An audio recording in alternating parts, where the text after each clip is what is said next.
First order reaction. Pseudo का मतलब क्या होता है? फॉल्स। स्यूडो का मतलब क्या होता है? एक ऐसा रिएक्शन जो फर्स्ट ऑर्डर का है नहीं, लेकिन बिहेवियर किसके जैसा है? फर्स्ट ऑर्डर का। उसको हम लोग क्या बोलते हैं? Pseudo first order reaction. और reaction which is not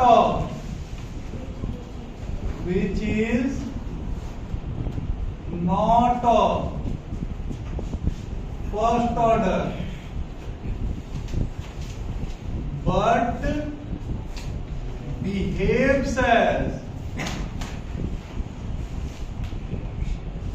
first order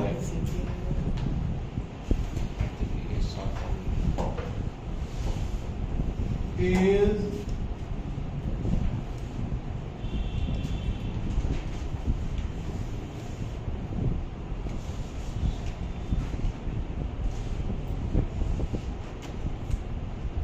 pseudo first order reaction. एक ऐसा रिएक्शन जो फर्स्ट ऑर्डर का है नहीं, लेकिन उसका बिहेवियर किसके जैसा है? First order. इसका कारण क्या है? इसका कारण यह है कि उसमें एक कंसंट्रेशन बहुत ज्यादा रहा होगा और दूसरा कंसंट्रेशन बहुत कम। जैसे पूरी सब्जी का बोझ था, पूरी बना लिए 5000 आदमी के और सब्जी बनाए 10 आदमी के, तो 10 आदमी खाएगा और बाकी टोटल का टोटल पूरी क्या रह जाएगा? करीब करीब लगेगा कि जितना बनाए तो उतना है, तनी मनी खर्च हुआ है, लेकिन लगेगा क्या कि जितना पूरी बनवाए थे उतना भी है। कंसंट्रेशन थोड़ा बहुत यूज हो, बाकी पूरा का पूरा क्या रह जाए? बचा रह जाए। इसको क्या बोलेंगे? Pseudo first order reaction. In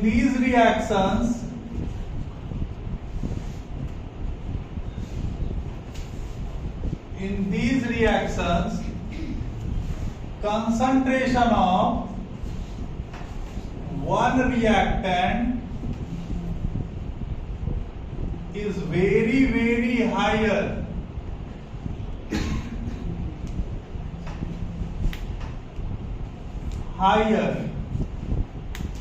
than the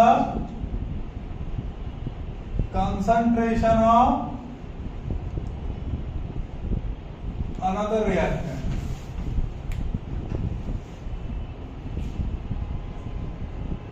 इसका ये मतलब हुआ कि ऐसा क्यों होता है? ऐसा इसीलिए होता है, ऐसा इसीलिए होता है क्यों? क्योंकि एक रिएक्टेंट का कंसंट्रेशन दूसरे रिएक्टेंट से क्या होता है? बहुत ज्यादा। तो एक वो खत्म हो जाता है, दूसरा मोटा मोटी करीब करीब क्या रहता है? बचले रहता है। तो हम लोग को क्या लगता है कि एक ही वो था, रिएक्शन का रेट, रिएक्शन क्या हो गया? बंद हो गया। नहीं। Example, inversion of sugar, inversion of sugar, the C12 H22 O11 किसके प्रेजेंस में? H2O के प्रेजेंस में क्या किया जाता है? इसको इन्वर्टेज। इन्वर्टेज क्या होता है? एक एंजाइम है। तो ये कैसे टूटेगा? C6H12O6 और C6H12O6। ये क्या है? सुक्रोज। ये क्या है? अगर किसी एक को ग्लूकोज बोला जा रहा है तो कोई एक क्या हो जाएगा? फ्रक्टोज हो जाएगा। ये क्या है? सस्ता सुविधा टिकाऊ पानी नहीं। अब देखो, ये जो होता है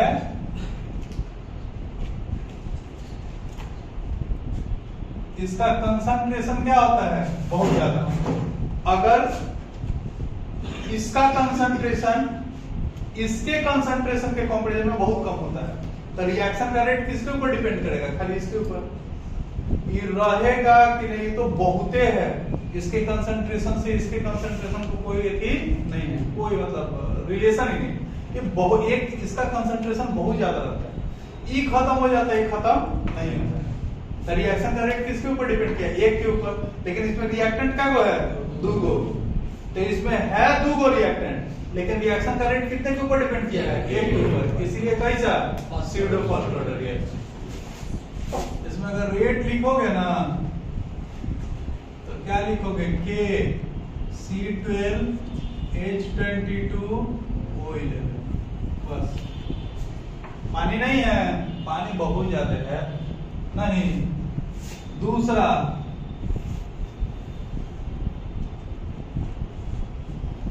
रिएक्शन बिटवीन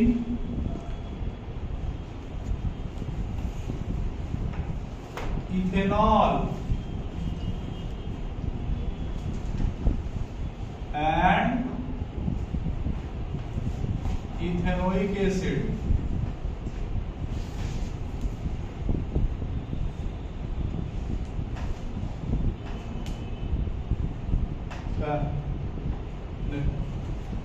इथेनॉल CH नहीं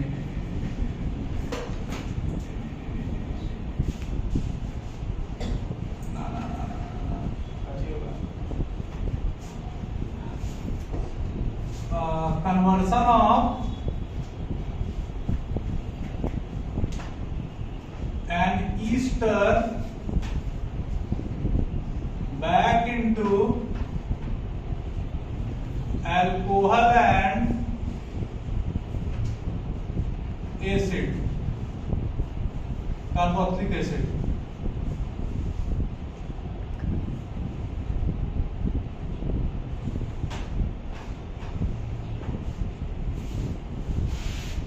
समझे?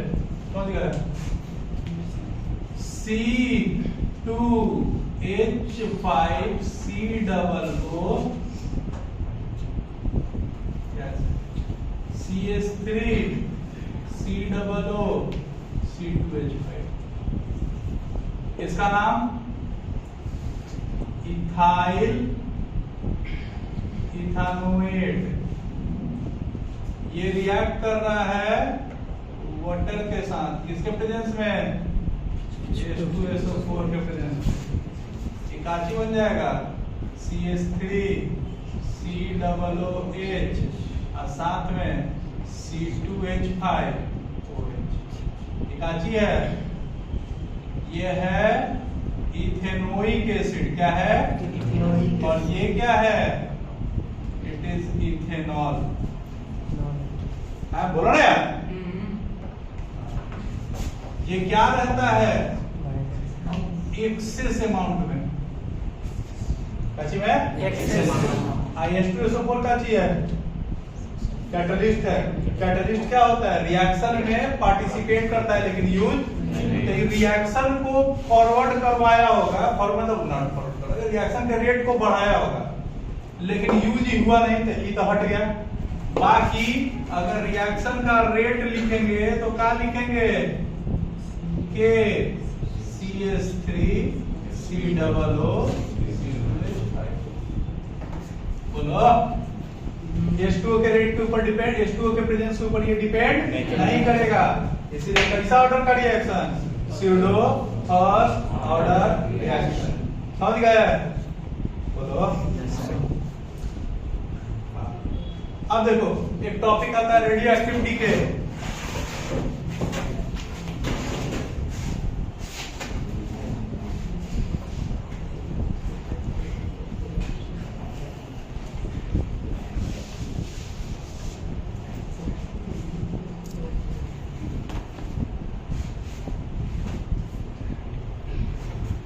Radio activity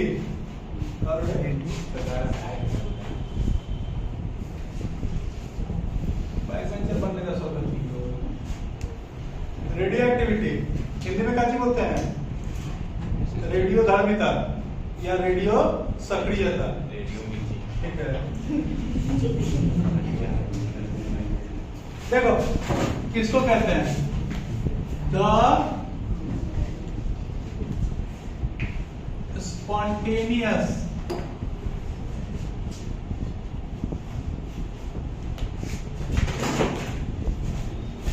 emission of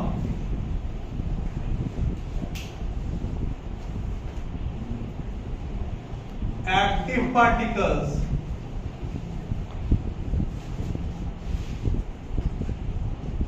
from an atom due to instability of its nucleus is known as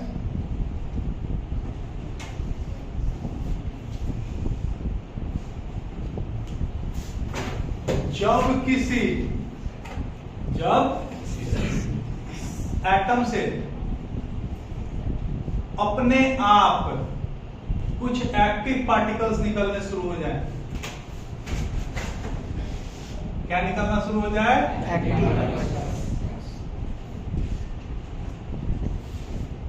active particles का मतलब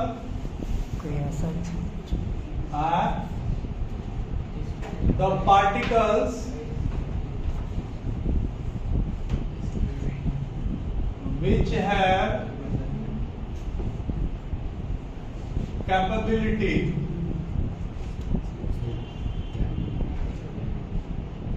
to ionize air particles, है ना, ये सब पढ़ाया हुआ है। और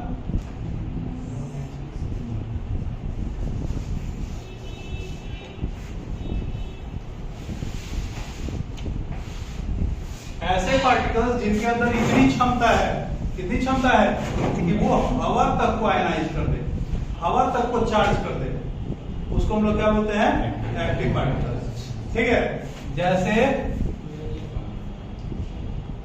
alpha particle, beta, gamma, x-ray, ये सारा क्या होता है, क्या होता है, एक्टिव पार्टिकल्स नहीं। अच्छा,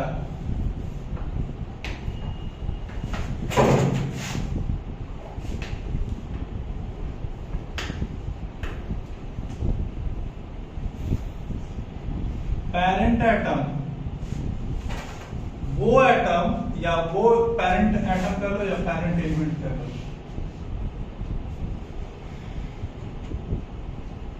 वो एलिमेंट जिसमें रेडियो एक्टिविटी होता है और उसके चलते न्यू एलिमेंट्स का डिस्कवरी होता है, उसको हम लोग क्या बोलते हैं, parent element.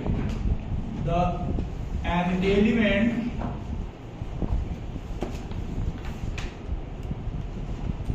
in which radioactivity occurs and formation of new elements also occurs is known as क्या, पेरेंट। ठीक है, किसको बोलते हैं, ऐसा एलिमेंट जिसमें जिससे नए एलिमेंट्स का डिस्कवरी होता है, हम लोग क्या बोलते हैं, पेरेंट। और दूसरा आता है daughter element,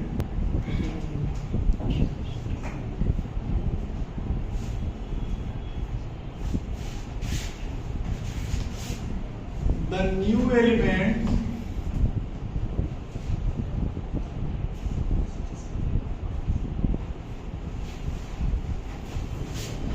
which are formed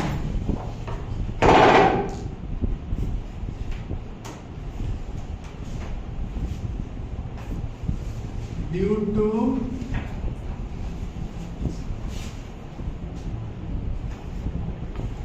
radioactivity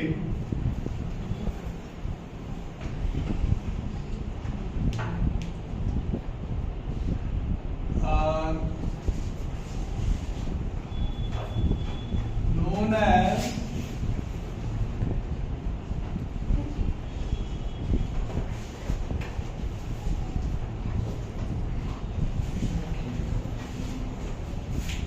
biology में कोई टॉपिक था बाइनरी फिजन, याद है? जिससे होता है उसको पेरेंट सेल और जो नया बनता है उसको डॉटर सेल। आइए आइए चलो मेरे साथ आइए।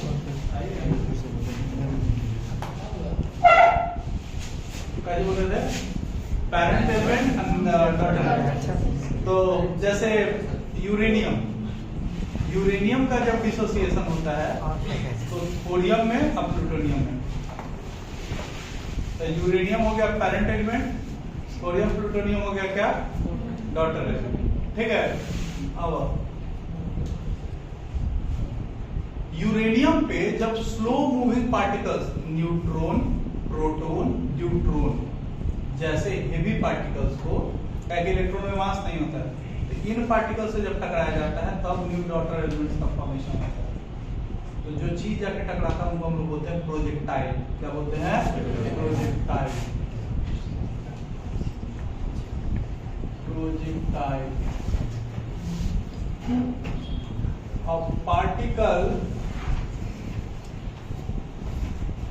which is bombarded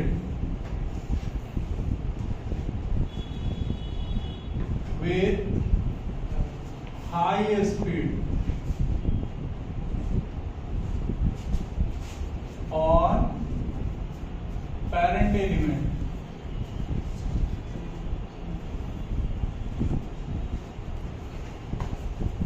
to form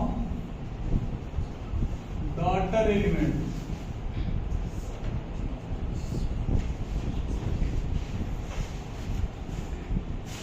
is known as projectile.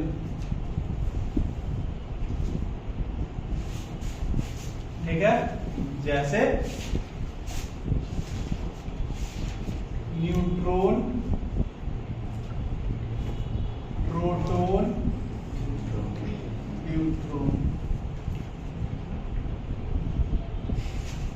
मान लो A है, इस पे अटैक किया कौन? न्यूट्रॉन। आई टूट गया किसमें? B और C में। A क्या हो गया? Parent element. न्यूट्रॉन क्या हो गया?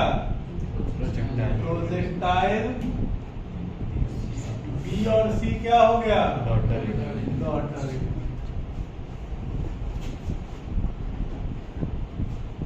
चूंकि A इस रिएक्शन में रिएक्शन का रेट किसके ऊपर डिपेंड करेगा?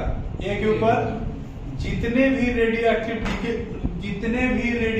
डीके होता है वो सारा फर्स्ट ऑर्डर का होता है। ऑल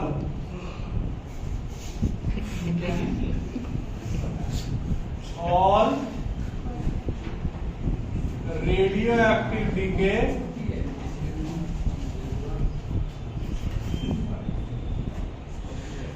is of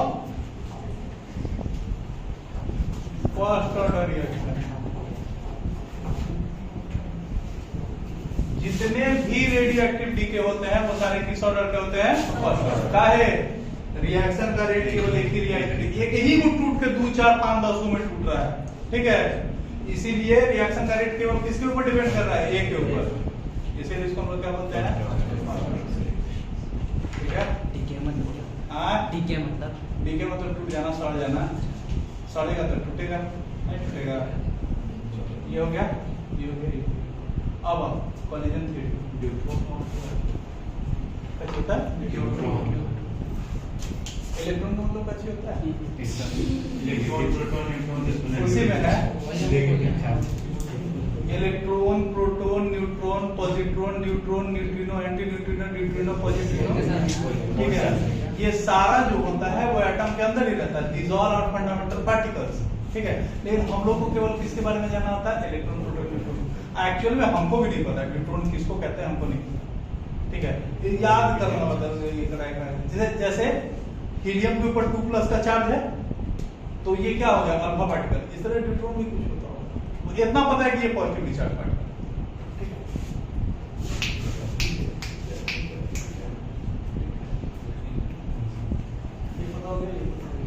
इसके बाद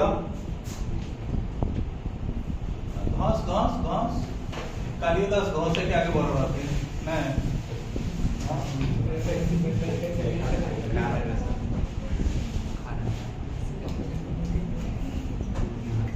हाँ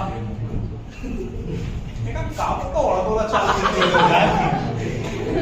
का सोबत क्या कहाँ कुछ बोलते हैं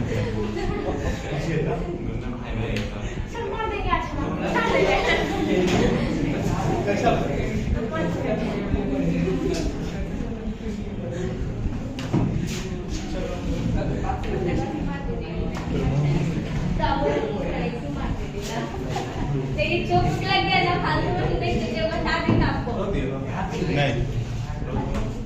मत रोको तो नहीं। कॉलिजन थ्योरी के बाद और भी है।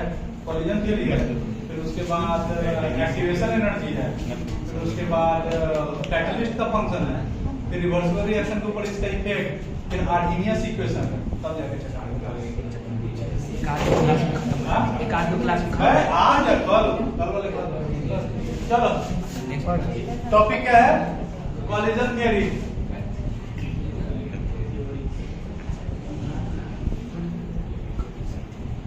Collision theory for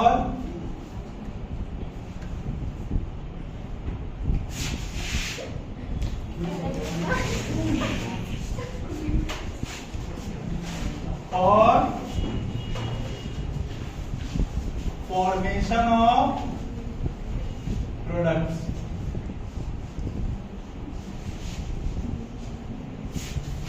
collision theory क्या कहता है? ये कहता है कि जब तक रिएक्टेंट्स आपस में टकराएंगे नहीं तब तक प्रोडक्ट का फॉर्मेशन नहीं होगा। According to this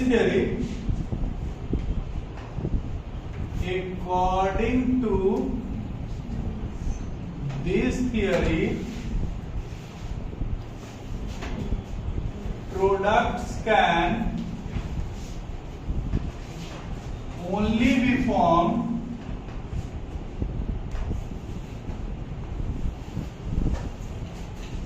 when reactants collide with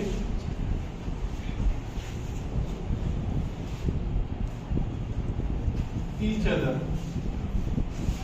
इस थ्योरी के हिसाब से प्रोडक्ट केवल तभी बनेगा जब रिएक्टेंट्स आपस में क्या कर रहा है? कोलाइड कर रहा है। रेट कांस्टेंट याद है? रेट कांस्टेंट के को हम लोग क्या बोलते हैं? रेट कांस्टेंट या वेलोसिटी कांस्टेंट या specific reaction rate. Velocity constant क्यों कहते हैं?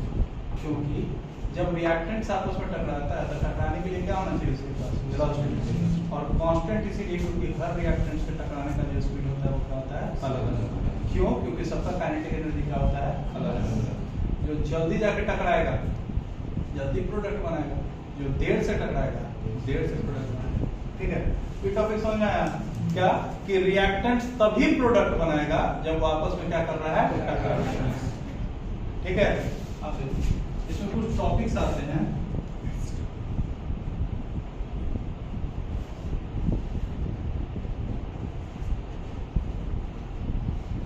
collision frequency, collision,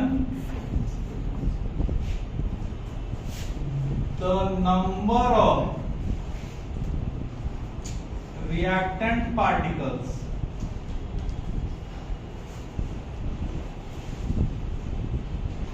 colliding with each other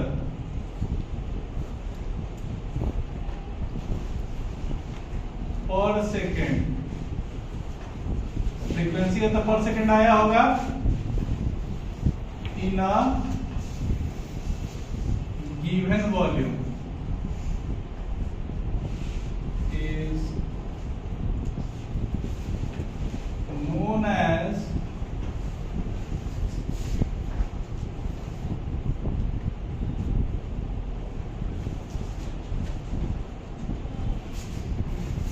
एक सेकेंड में एक गिवन वॉल्यूम में कितने रिएक्टेंट के पार्टिकल्स आपस में टकरा रहे हैं, इसी को क्या बोला जाता है, collision frequency. It is represented by it is represented by Z। क्योंकि सारे पार्टिकल्स क्या है, मोशन में रहेंगे, सब टकराएगा, सब प्रोडक्ट बनाना चाहिए था, तो इस हिसाब से रिएक्शन का रेट बहुत ज्यादा होना चाहिए था, लेकिन रिएक्शन का रेट उतना नहीं होता है जितने रिएक्टेंट के पार्टिकल्स आपस में टकराते हैं। और क्यों नहीं होता है, तो बोलता है कि जितने भी रिएक्टेंट के पार्टिकल्स हैं वो सारे प्रोडक्ट में कन्वर्ट नहीं कर पाता है, कुछ करता है कुछ नहीं करता है। तो उतने कॉलिजन्स जिसके चलते रिएक्टेंट के पार्टिकल्स टकराने के बाद किसमें कन्वर्ट कर जाए, प्रोडक्ट में, उसको हम लोग क्या बोलते हैं, इफेक्टिव कॉलिजन। क्या बोलते हैं, effective collision. Effective collision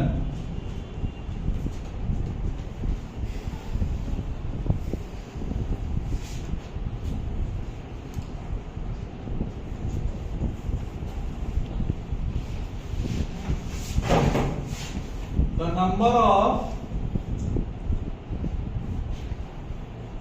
reactant particles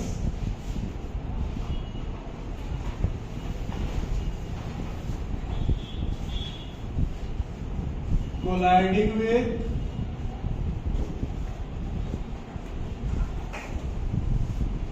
each other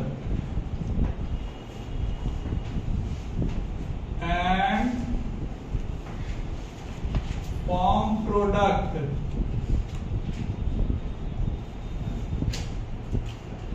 is known as क्या, इफेक्टिव कॉलिजन। इतने रिएक्टेंट के पार्टिकल्स जो टकराने के बाद किसमें कन्वर्ट किया है, प्रोडक्ट में, उसको क्या बोलेंगे, इफेक्टिव कॉलिजन। नहीं, जिस दिन को मर गए एक झापड़ तो उसके खींच के मारे तो खून आ जाएगा, नहीं, एक ईटा मारे तब आएगा। तो जब एक झापड़ मारे तो ऐसा नहीं है कि कॉलिजन नहीं हुआ है, लेकिन वो इफेक्टिव नहीं है। लेकिन अगर ईटा से मारे तो इफेक्टिव है।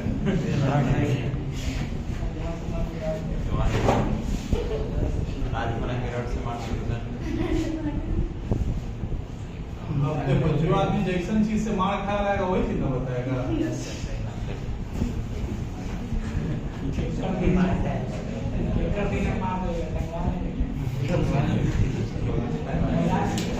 Ineffective collision.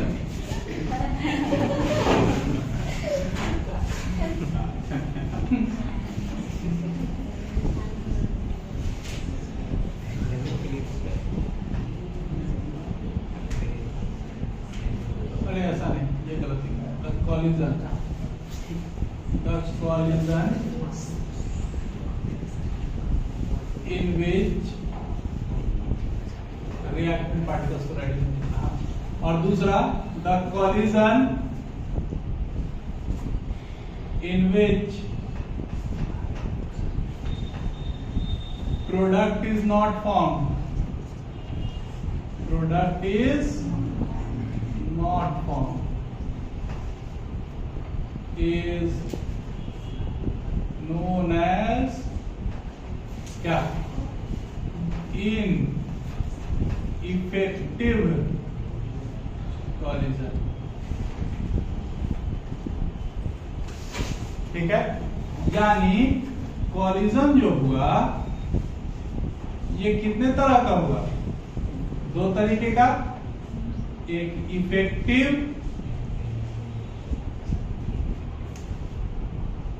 और और दूसरा इनइफेक्टिव।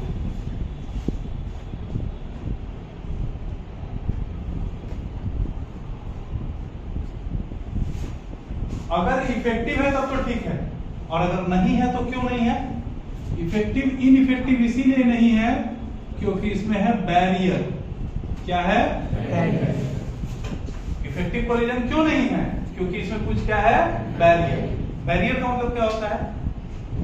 वो रुकावट जिसके चलते रिएक्टेंट कन्वर्ट नहीं कर पाया है किसमें? प्रोडक्ट। उसको क्या बोलते हैं? बैरियर।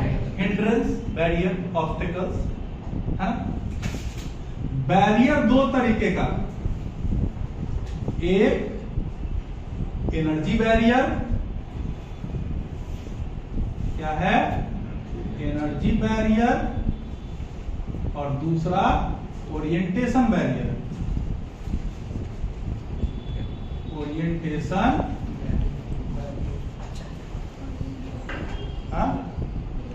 ओरिएंटेशन का मतलब होता है अपने आप को सजाना, एक खास स्ट्रक्चर में, एक खास दिशा में, उसको क्या बोलते हैं? ओरिएंटेशन। जैसे अब देखो, सबसे पहले टॉपिक आप इसके पहले वो क्वेश्चन लिखना होगा, आपको याद दिला देना, ठीक है? यहाँ क्वेश्चन लिखना होगा कि why a collision becomes ineffective। ऊपर लिखे, अब जाए हम ना, मिटाएगा धंधा नहीं है। Why a collision becomes ineffective, तो लिखेंगे a collision becomes ineffective because of presence of barrier। ठीक है? बैरियर, बैरियर किसको बोलते हैं? और हिंड्रेंस और obstacle due to which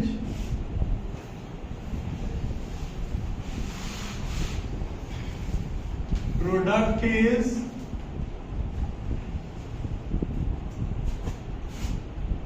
not formed is known as barrier। क्या समझ में? एक ऐसा ऑब्स्टेकल जिसके चलते कॉलिजन होते हुए भी प्रोडक्ट फॉर्म नहीं हो पाया, इसको क्या बोलेंगे? जैसे सपोज करो कि कोई लेकर एग्जाम में बैठा भी, एग्जाम टेम्पू पर चढ़ा, भाड़ा दिया, वहां उतरा, एडमिट कार्ड लिया, एग्जाम में गया, बैठा भी, लिखा भी, लेकिन फिर भी क्या कर गया? फेल। का है? बैरियर। कौन से बैरियर? काहेला? क्या किया होगा? वो विशाल बना होगा? नहीं। राजकुमार बना होगा साल भर? नहीं। रुकावट क्या था? इसके लिए रुकावट था पत्ती, और उसके लिए रुकावट था वसूली? नहीं। तो ये क्या हो गया? अलग अलग सिस्टम के लिए अलग अलग क्या है? रुकावट है, हिंड्रेंस है। नहीं, दोनों का चुगलखोरी।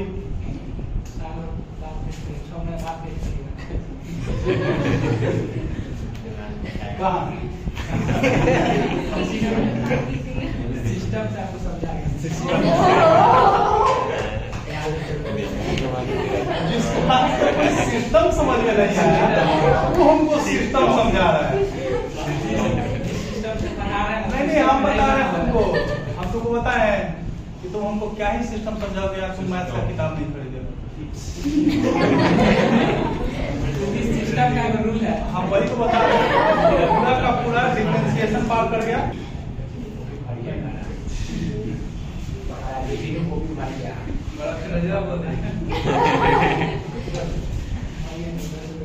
एक ऐसा हिंड्रेंस या ऑब्स्टेकल जिसके चलते प्रोडक्ट नहीं बन पाता है कॉलिजन के बाद भी, इसको हम लोग क्या बोलते हैं? क्या बोलते हैं? इसको हटाना थोड़ा सा साइड में, उसको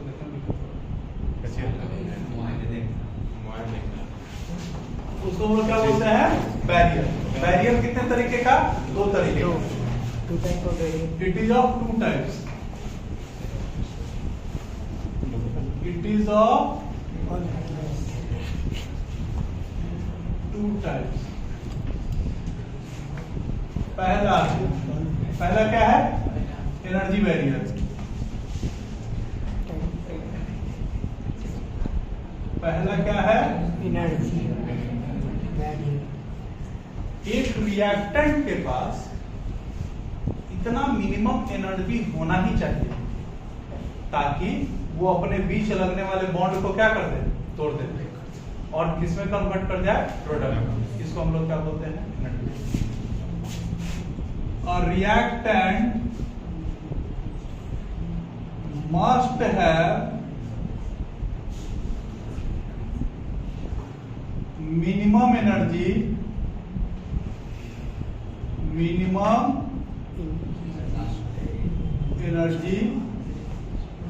to break the bonds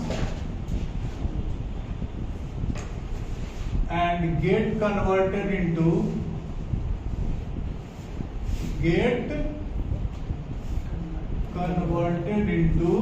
किसमें, प्रोडक्ट में, is known as threshold energy।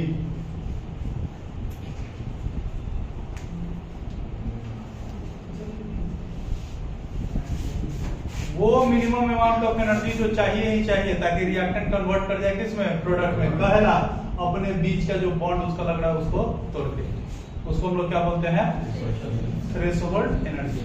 जैसे तुम क्या किए हो क्या नहीं किए उससे कोई मतलब नहीं है। पेपर में अगर तुम लिख के आओगे तो तुम चोरी से लिखोगे, कार से लिखो, उसमें टीचर को नंबर देना पड़ेगा। नहीं, रुक जा, क्या बोलते हैं कि 35 नंबर चाहिए ही चाहिए, नहीं सॉरी 70 में 23 नंबर चाहिए ही चाहिए केमिस्ट्री में, कहला ताकि तुम पास कर जाओ। 23 नंबर क्या हो गया, थ्रेशोल्ड एनर्जी। 23 नंबर क्या हो गया, 70 में का लिखे हुए हमको नहीं पता, 70 वो क्वेश्चन ट्राई किए हो कि का किए हो, हमको 23 नंबर से मतलब है। अगर 23 नंबर आ गया तो तुम पास हो। तो 23 नंबर क्या हो गया, थ्रेशोल्ड एनर्जी। क्या हो गया, थ्रेशोल्ड। पकड़ा है। मैक्सिमम रिएक्टेंट जो आपस में टकराते होंगे, जो अगर इनइफेक्टिव कोलिजन दे रहा है तो ये तय मान के चलिए कि उसके पास थ्रेशोल्ड एनर्जी नहीं रहता होगा। अगर थ्रेशोल्ड एनर्जी रहता तो वो सारा का सारा कन्वर्ट कर जाता किसमें, प्रोडक्ट में। ठीक है। अब दूसरा आता है orientation barrier. Orientation barrier. Orientation का मतलब होता है अपने आप को स्पेस में सजाना। स्पेस का मतलब कहता है जगह। ये 3 डायमेंशन सिस्टम है ना, इसी को कहते हैं क्या, स्पेस। इसमें कोई पार्टिकल अपने आप को कैसा सजा रखा है, इसी को हम लोग क्या बोलते हैं, ओरिएंटेशन। द अरेंजमेंट ऑफ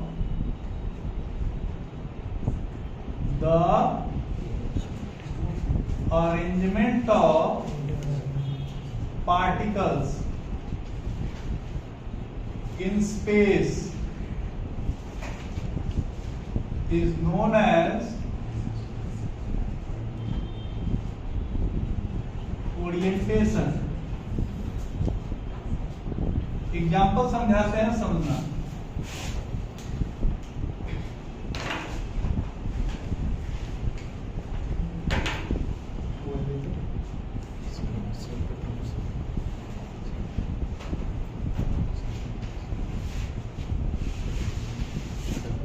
ई है रिएक्टेंट, ई दो है रिएक्टेंट। अब समझना, इसका अपना शेप साइज होगा, इसका भी अपना शेप साइज है। अगर इसको इसमें जाके बैठाए तो बैठेगा, देखना ये ऐसे है, ये ऐसे है, बैठेगा नहीं बैठेगा, क्या है, ओरिएंटेशन ठीक नहीं है। अब बैठा नहीं, अब बैठा, तो जब ओरिएंटेशन बिल्कुल क्या होगा, एक जैसा होगा, ताकि ये पार्टिकल इसमें क्या कर जाए, एडजस्ट कर जाए या कोलाइड कर जाए, जैसे उसको कोलाइड करना वैसे। तो इस फैक्टर को हम लोग क्या बोलते हैं, ओरिएंटेशन फैक्टर। एनर्जी है,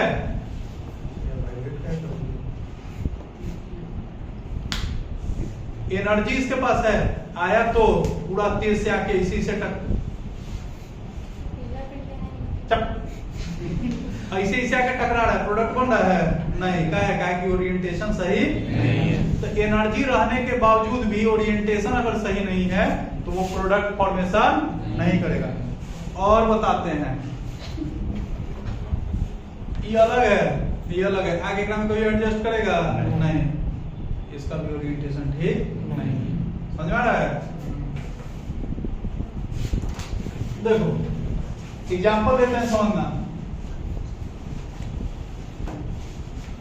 अगर NO2 रिएक्ट कर रहा है CO के साथ तो बनता है CO2 और साथ में NO2। इस रिएक्शन को देख के हमको मोटा मोटी समझाइए कि किसका ओरिएंटेशन किसकी ओर होना चाहिए था। नहीं पता, नहीं पता। इधर कार्बन के पास क्या है? ऑक्सीजन। इधर मतलब जरूर इस कार्बन को ऑक्सीजन चाहिए था, यानी कार्बन किसको फेस करेगा? ऑक्सीजन को फेस करेगा। कार्बन किसको फेस करेगा? अगर ये पहला केस मान लो,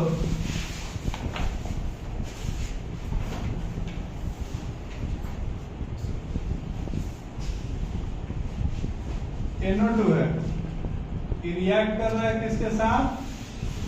CO के साथ। ये कार्बन किसके साथ कोलाइड कर रहा है? नाइट्रोजन के साथ। बॉन्ड नहीं बने।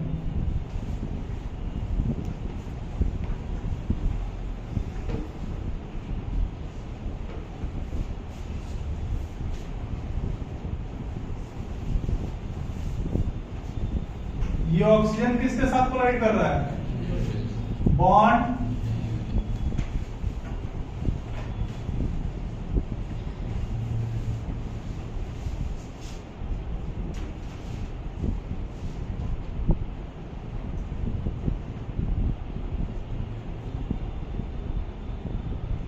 कार्बन किसके साथ कोलाइड कर रहा है? समझ में आ रहा है? इसको हम लोग क्या बोलते हैं? ओरिएंटेशन। एनर्जी तो है ये था, ओरिएंटेशन भी चाहिए था कि क्या बन सके? प्रोडक्ट बन सके। अब एनर्जी, अच्छा एक और एग्जांपल देखो।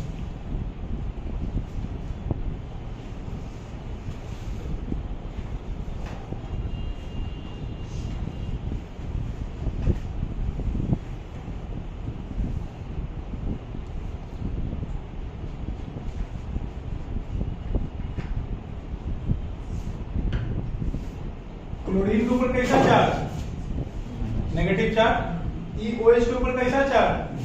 ये जैसा ही इस कार्बन के ऊपर अटैक करने आएगा, ई क्लोरीन इसको क्या कर देगा? रिपेल कर देगा। बाकी दोनों के ऊपर कैसा चार्ज है? Same charge. नहीं तो ये किधर से अटैक करेगा?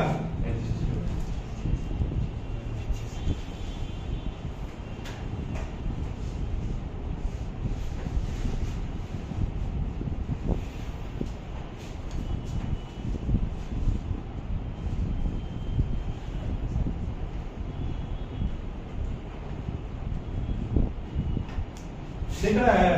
ओरिएंटेशन कभी कभी इंपॉर्टेंट फैक्टर निभाता है। कब? जब प्रोडक्ट बनाना हो तब। लेकिन एनर्जी बैरियर और ओरिएंटेशन बैरियर में ज्यादा इफेक्टिव कौन है? Energy barrier. एनर्जी नहीं रहेगा तो लाख ओरिएंटेशन कर लीजिए, वो कभी भी प्रोडक्ट नहीं बनाएगा। बिटवीन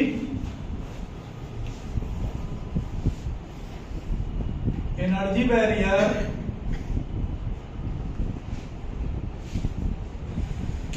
and orientation barrier,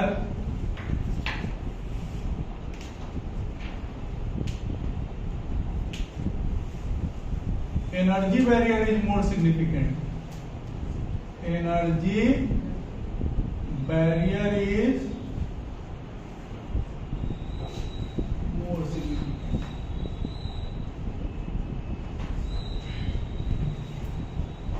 ठीक है? फिर क्या आता है? रिलेशन बिटवीन, ये टॉपिक समझ में आ गया? Relation between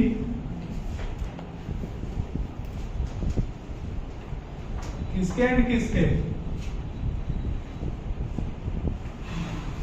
relation between rate of reaction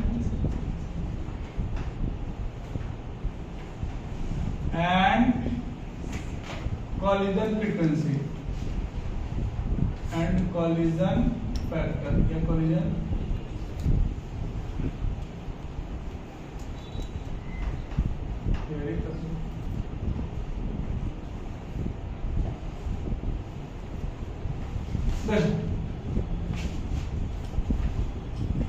let the collision frequency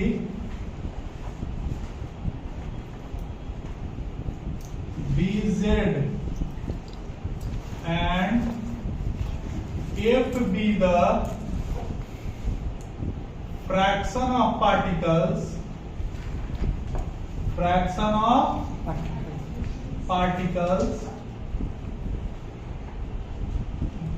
get converted into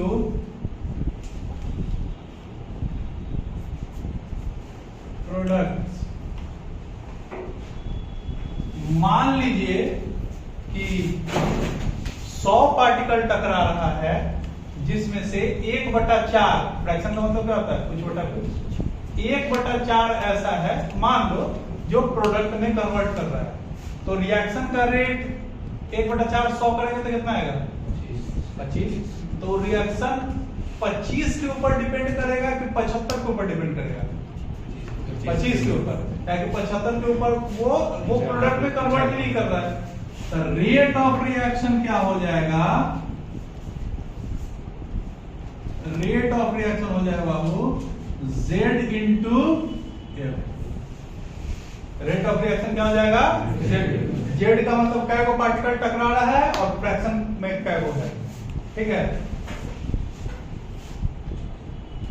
according to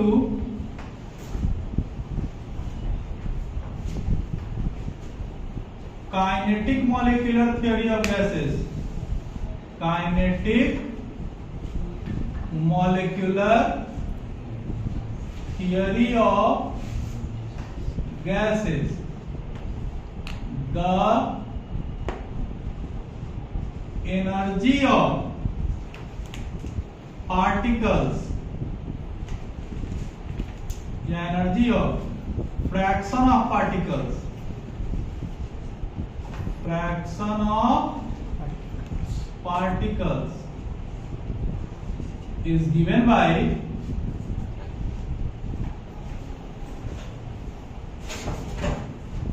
F is equal to E to the power, E का मतलब एनर्जी, R का मतलब गैस कांस्टेंट, T का मतलब absolute temperature, absolute temperature मतलब temperature in kelvin. उसके बाद in this case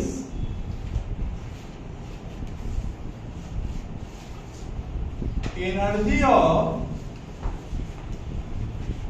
particles is equal to activation energy। Activation energy का कांसेप्ट थोड़ी देर में देते हैं। Then F is equal to E to the power minus E upon R2। E के बदला क्या लिख दिए EA, E के बदला क्या लिख दिए EA, EA का मतलब एक्टिवेशन एनर्जी, ठीक है।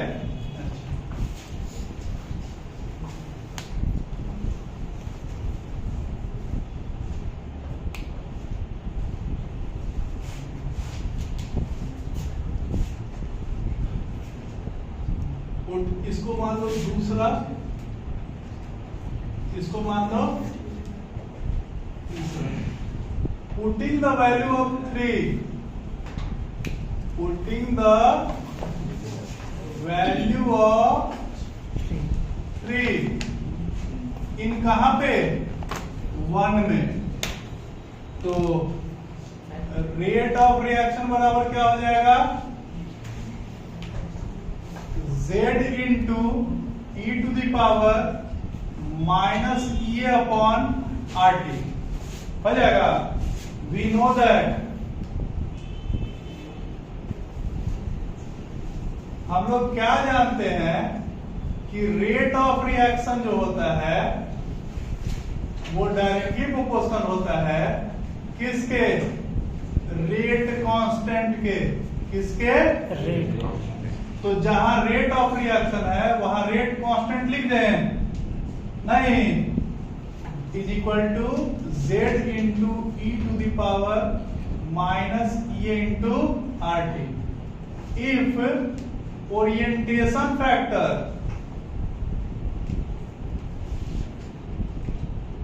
is also considered,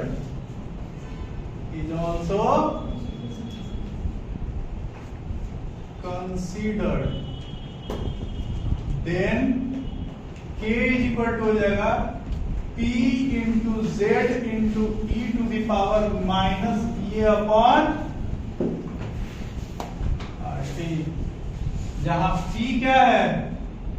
orientation factor,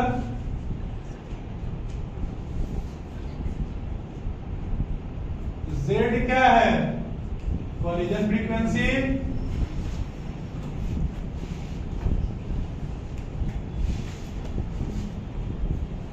ये क्या होगा?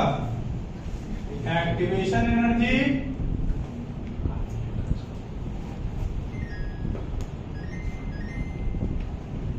R का मतलब गैस कांस्टेंट और T का मतलब टेम्परेचर इन केल्विन।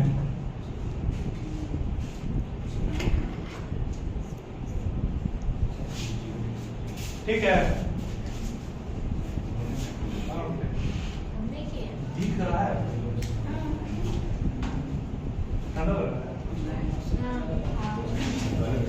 ये टॉपिक समझ में आ गया?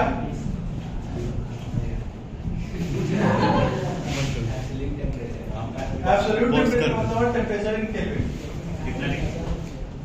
Absolute जीरो है।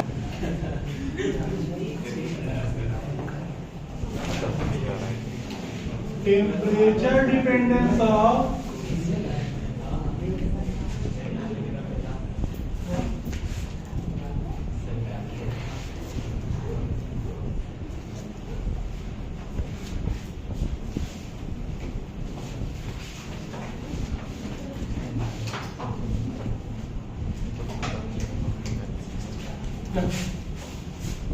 कहता है कि मोस्ट ऑफ द रिएक्शन में टेम्परेचर बढ़ाने से रिएक्शन का रेट बढ़ेगा।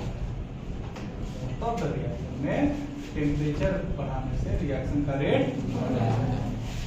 ऐसा माना जाता है कि अगर 10 डिग्री सेल्सियस नहीं 10 डिग्री सेल्सियस नहीं 10 डिग्री सेल्सियस और 10 कि अगर 10 डिग्री सेल्सियस रिएक्टेंट का टेम्परेचर बढ़ाते हैं तो रिएक्शन का रेट करीब डबल हो जाता है मोस्ट ऑफ द केसेस में, और कुछ केसेस में ये ट्रिपल तक हो जाता है।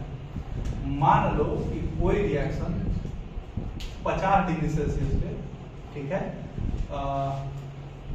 1 घंटे में पूरा हो रहा था, तो जैसे ही 60 डिग्री सेल्सियस करेंगे आधा घंटा, 70 डिग्री करेंगे उसका आधा हो जाएगा, 15 मिनट में हो जाएगा। यानी 10-10 डिग्री टेम्परेचर जब हम लोग राइज करते जाते हैं तो मोटा मोटी मोस्ट ऑफ द रिएक्शन में ऐसा देखा जाता है कि रिएक्शन का रेट क्या हो जाता है, या कुछ एक रिएक्शन में triple.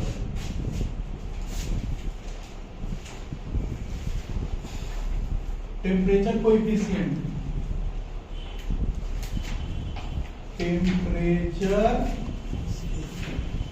Coefficient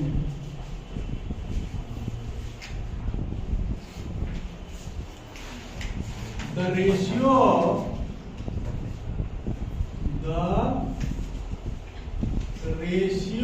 of rate constants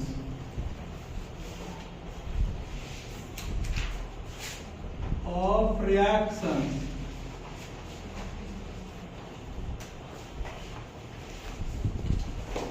at two different temperatures, two different temperatures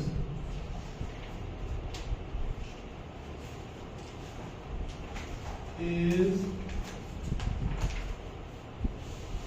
known as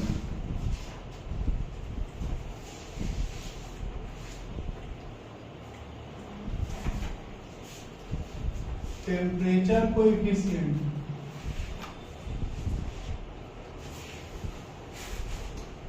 दो अलग अलग रिएक्शन नहीं सर एक ही रिएक्शन दो अलग अलग टेम्परेचर पे, दो अलग अलग टेम्परेचर पे जैसे ही जाएगा उसका रेट कांस्टेंट का वैल्यू क्या हो जाएगा अलग अलग। तो दो अलग अलग रेट कांस्टेंट पे जो रेशियो आता है उसी को हम लोग क्या बोलते हैं टेम्परेचर कोएफिशिएंट, यानी रेट कांस्टेंट है कहां पे T2 by rate constant eight T1।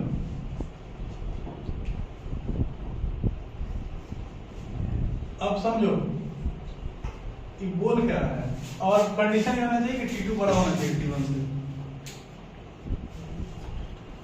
Rate of reaction is directly proportional to किसके ठीक है नहीं रिएक्शन का रेट किसके ऊपर डायरेक्टली प्रोपोर्शनल होता है रेट कांस्टेंट पे। अगर रिएक्शन का रेट बदलेगा तो क्या बढ़ जाएगा रेट कांस्टेंट बढ़ जाएगा। तो जैसे ही हम लोग रेट ऑफ रिएक्शन बढ़ाते हैं घटाते हैं रिएक्शन का रेट कांस्टेंट भी घटता बढ़ता है। और हम लोग ये जानते हैं कि रिएक्शन का रेट जो होता है वो डायरेक्टली प्रोपोर्शनल होता है टेम्परेचर। तो जब रिएक्शन का रेट बढ़ेगा तो रेट कांस्टेंट का वैल्यू बढ़ेगा। अगर रेट कांस्टेंट 310 केल्विन बटा रेट कांस्टेंट एट 300 केल्विन बराबर 2 से लेके 3 तक, यानी 310 केल्विन और 300 केल्विन में कितना डिग्री सेल्सियस का अंतर 10 केल्विन करो 10 डिग्री सेल्सियस करो 10 केल्विन का अंतर। तो ये नहीं जाएगा तो रेट कांस्टेंट जब 310 पे है तो दुगना या तिगुना है किसके रेट कांस्टेंट है 300। तो रिएक्शन का रेट कितना बढ़ गया दुगना या तिगुना। समझ आ रहा है ये टॉपिक खत्म। Topic of concept of activation energy, concept of and formation of product, formation of product, activation energy। Topic समझना एक्टिवेशन एनर्जी किसको कहते हैं।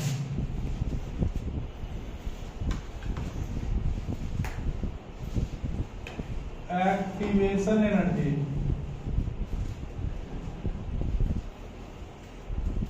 the minimum amount of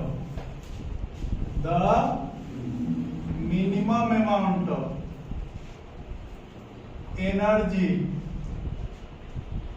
provided to reactant so that it reaches to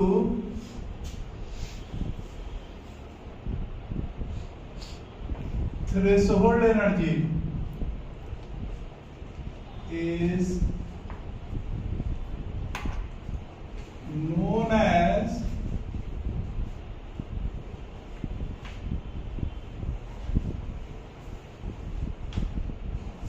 activation energy.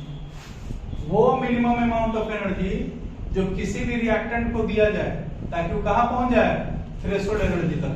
Threshold energy क्यों चाहिए ताकि product बन सके, और जिसके पास थ्रेशोल्ड एनर्जी नहीं रहेगा वो उसको प्रोडक्ट नहीं बना पाएगा। तो उसको एक्स्ट्रा अमाउंट ऑफ एनर्जी देंगे ताकि वो कहां पहुंच जाए थ्रेशोल्ड एनर्जी तक। इसी को क्या बोलते हैं एक्टिवेशन एनर्जी। बोलो ना यार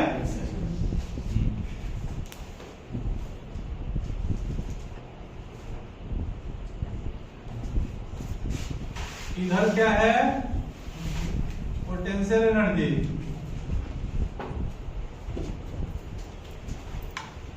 और इधर क्या है, कंसंट्रेशन।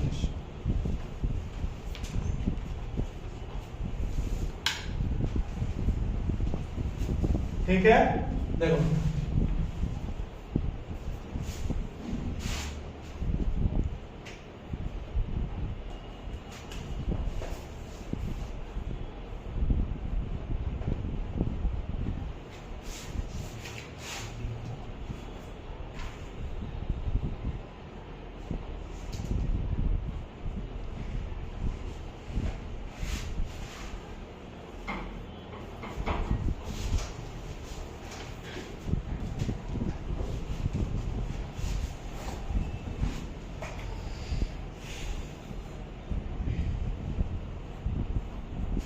ये क्या है,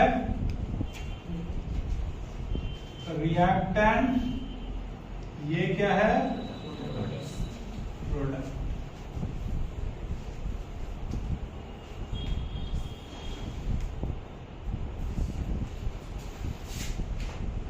यही पॉइंट है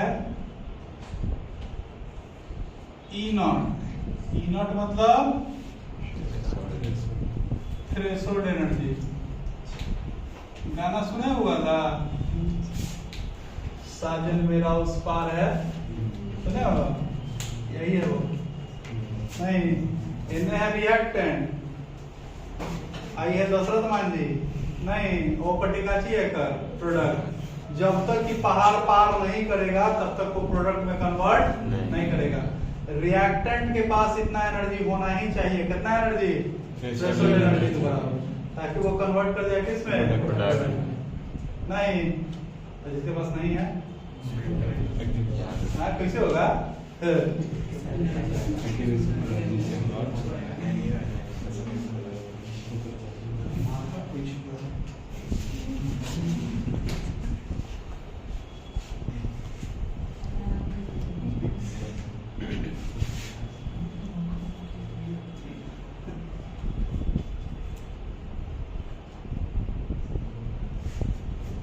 इसको क्या देना पड़ा है, एक्टिवेशन।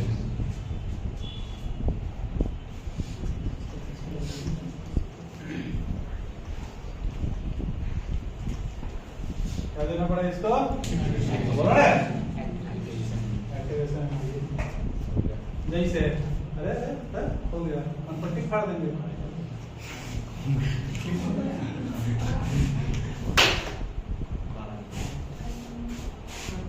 अच्छा, खत्म। देखो वो प्रोडक्ट है, वो ये जो है ये काची है, ये है थ्रेशोल्ड एनर्जी। ये क्या है, अब देखो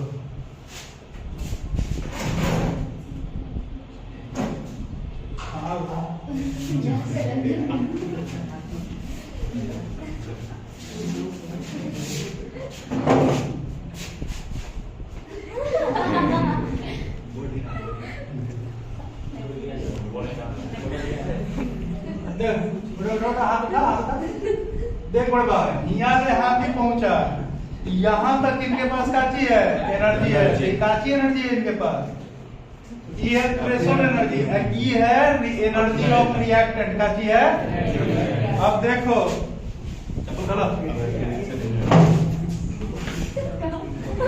पहुंच गए, भाई देख रहे हो, भाई जो दिए यही काची है, एक्टिवेशन एनर्जी काची है। इतना एनर्जी देना ताकि वो कहाँ पहुंच जाए, नहीं काची बोलेंगे, एक्टिवेशन एनर्जी। समझ में गया, अपने साथ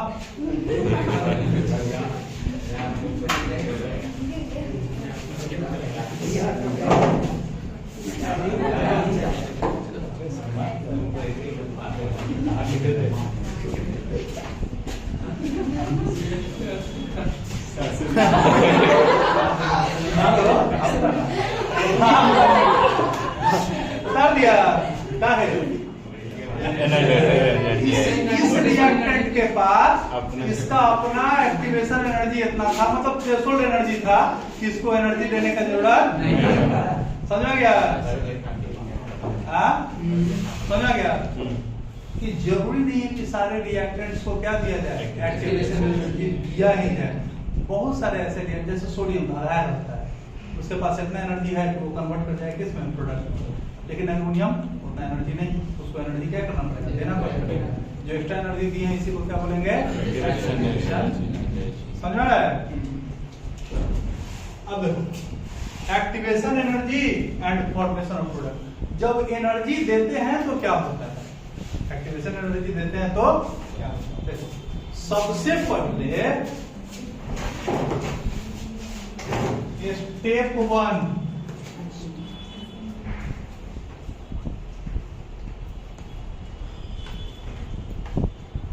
स्टेप 1 में क्या होता है, रिएक्टेंट आपस में कोलाइड करता है और फॉर्मेशन करता है एक्टिवेटेड कॉम्प्लेक्स का। कॉलिजन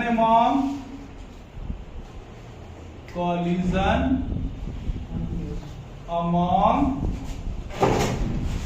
reactants occur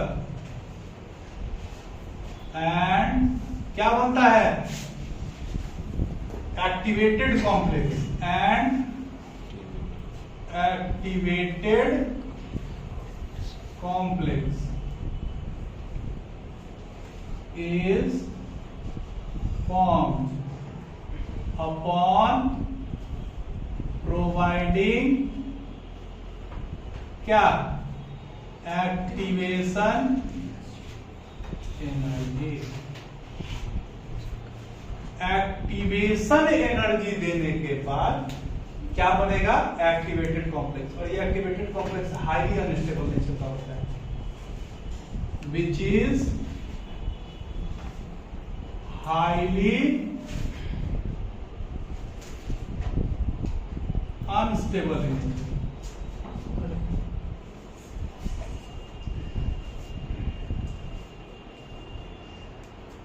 ए जो है वो बीसी के साथ रिएक्ट किया है,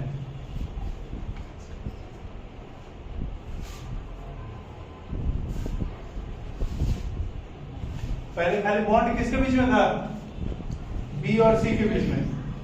ये क्या है, रिएक्टेंट, और ये क्या है, प्रोडक्ट है, एक्टिवेटेड कॉम्प्लेक्स है। और ये कब हुआ है, जब इसको हम क्या दिए हैं, एक्टिवेशन एनर्जी दिए हैं। ठीक है, स्टेप 2 में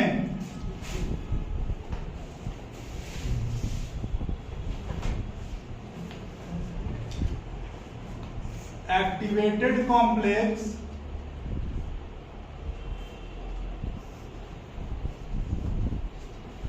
get converted into product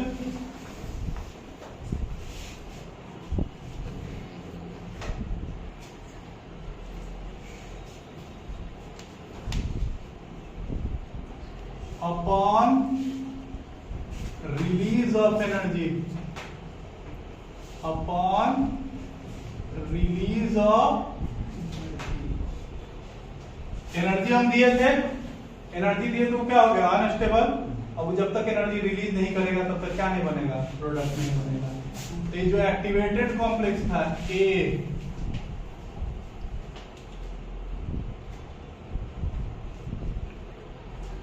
ये क्या करेगा, एनर्जी रिलीज करेगा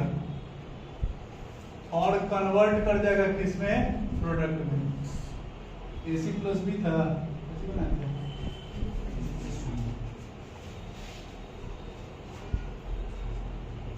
अभी कितना एनर्जी रिलीज करेगा, ठीक है, ये डिपेंड करेगा लेक्चर के ऊपर। Types of reactions on the basis of activation complex.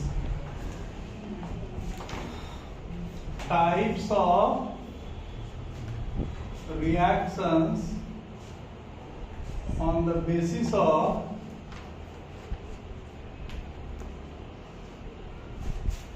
activation energy.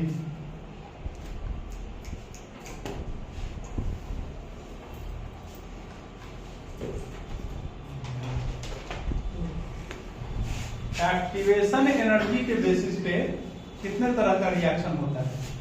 पहला होता है exothermic reaction. Exothermic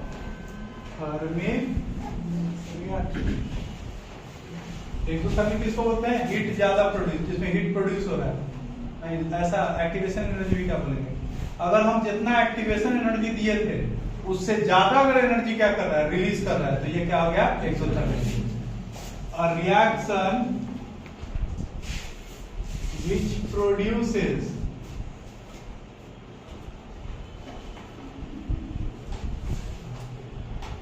more energy than किससे? एक्टिवेशन एनर्जी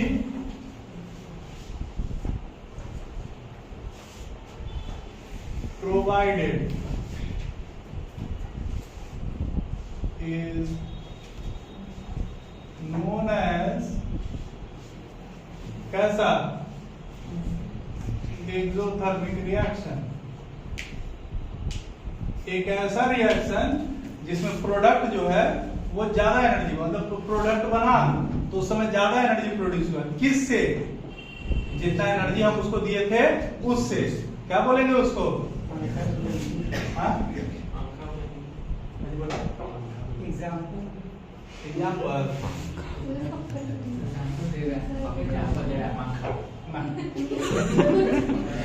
एग्जाम्पल, इसमें केमिकल रिएक्शन कहाँ है बाबा? पंखा धीरे चल रहा है। एग्जाम्पल देखो, एग्जाम्पल क्या है? Burning of fuel. Burning of,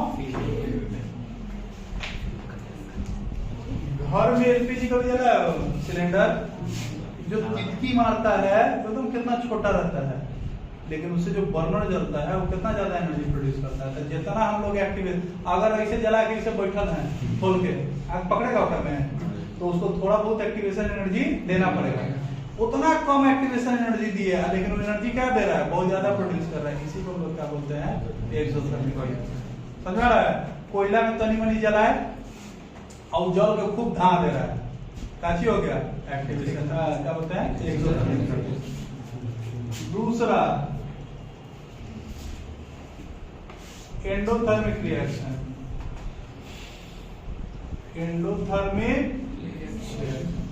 endothermic reaction किसको बोलते हैं? एक ऐसा रिएक्शन which produces क्या? Less energy. लेस एनर्जी किससे रे भाई? than activation energy provided is known as endothermic reaction.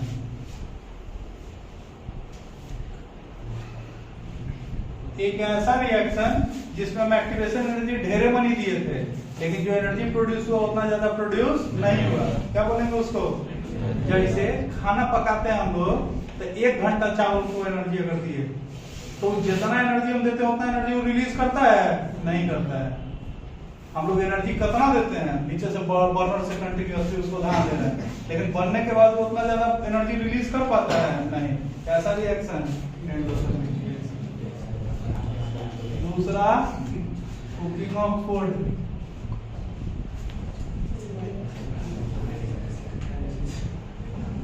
ठीक है, हाँ बोला।